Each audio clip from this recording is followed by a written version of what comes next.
came true. A province rose in faith anew. Through trials walked, through prayers they came. Many hearts united in His name. Every great mission begins with a quiet call. A small seed of intent, carrying the courage to journey beyond familiar borders. For the Pallottine community of the South German province, that spark was officially kindled in 1935, when the first missionaries set foot on the shores of South Africa. As the shadows of World War II slowly faded, a new vision began to emerge. In 1946, during the Provincial Chapter of the Sacred Heart Province at Friedberg, the community looked towards a vast new horizon, India. What began as a quiet inspiration was about to become a historic missionary journey. Father Ansgar Faller beautifully captured the spirit of this historic turning point. He believed India was uniquely receptive to the profound mysticism of infinity inspired by Saint Vincent Pallotti. The destination was set. The path was unknown, yet filled with hope, the journey of faith began. The mission required meticulous preparation and the blessings of the broader church. In May 1949, missionaries Father Lawrence Shaw and Father Werner Hunold returned from South Africa to prepare for their new mission in India. Before beginning this new chapter, they journeyed to Rome to assist the preparation for the beatification of Saint Vincent Pallotti, a moment of profound spiritual significance for the Pallottine family. In August 1950, a significant moment strengthened the growing bond between the German Pallottine province and the mission lands of India.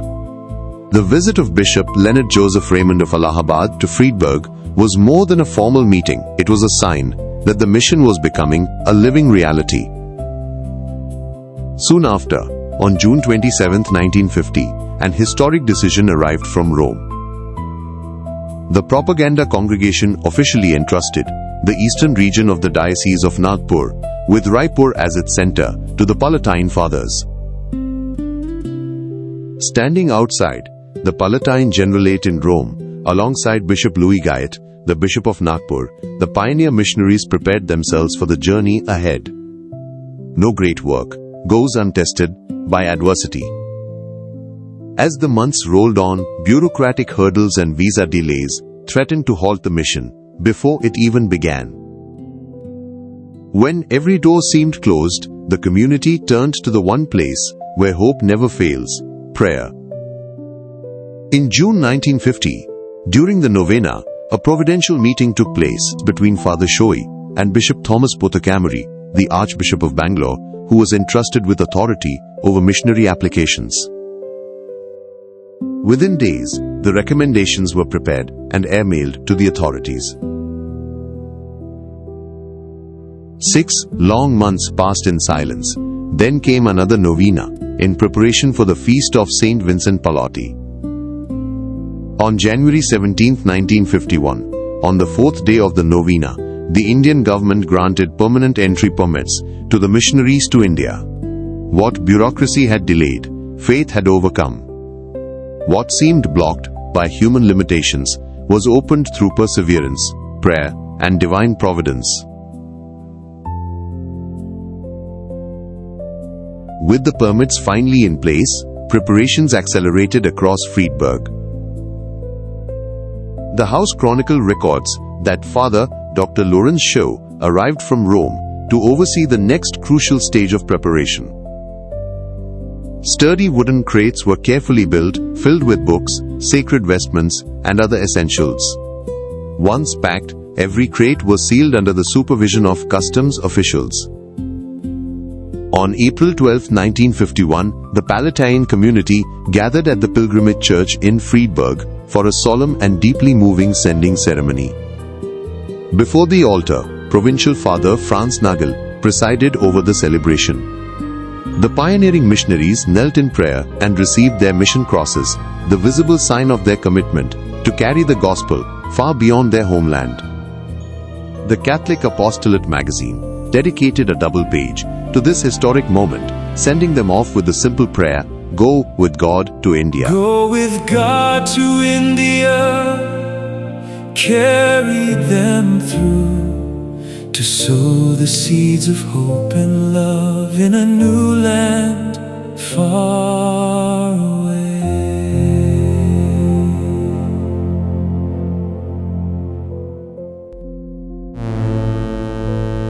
The journey to India unfolded as an epic ocean voyage aboard the cargo vessel Spuma, departing from Genoa in Italy. Tracing the historic Lloyd Triestino shipping route, the ship departed from the Adriatic, sailing past Venice and Bari through the Suez Canal to Alexandria, stopping at Port Sudan and crossing the Arabian Sea via Karachi. On board, the missionary fathers spent their days reading, writing in their diaries, and building warm human relationships with the ship's crew and fellow travelers. Archival snapshots from Port Sudan show Father Lawrence Shaw sharing a light-hearted moment with a local Muslim man smoking a traditional water pipe. In that simple moment of laughter and presence, a deeper spirit of openness and dialogue quietly emerged, foreshadowing the radical encounter that would define their ministry in India. On May 30th, 1951, at 6 o'clock in the evening, the Spuma arrived in Bombay Harbour and the missionaries set foot in India, marking the beginning of a new chapter. On June 5th, they travelled by train from Nagpur to Raipur with Father Deeg and their luggage. To escape the intense 45 degrees Celsius central Indian summer heat, which left Father Hunold severely exhausted, they spent their first weeks resting at the Chikalda hill station northwest of Nagpur. On July 28, 1951, they were formally introduced at St. Joseph's Church in Raipur. Their initial mission territory consisted of 5 stations: Raipur, Bilaspur, Dongargarh, Paraghat and Kotela, serving 2,735 Catholics. The work began immediately. Father Lawrence Shaw travelled by motorbike across the rural fields, while Father Hunold studied Hindi in Kotela, soon joined by Father Strittmatter. From these raw, courageous beginnings, a flourishing indigenous province emerged.